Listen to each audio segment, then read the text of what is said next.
Hello and welcome to Zimstek Media. Today, His Excellency President Emmerson Mnangagwa enjoyed a luncheon at the Sprout, a new restaurant at the Geopanoma Waste Management Site in Harare. He was accompanied by members of his cabinet and a select number of stakeholders. Joining the president was the former First Lady Grace Mugabe. And they said that the restaurant is designed to represent the transformation from a dump site to a modern green environment.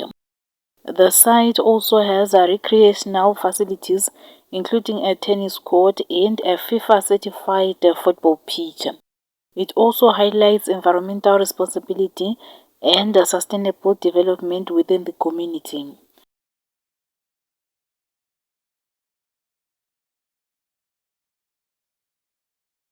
For more stories, please do like and subscribe.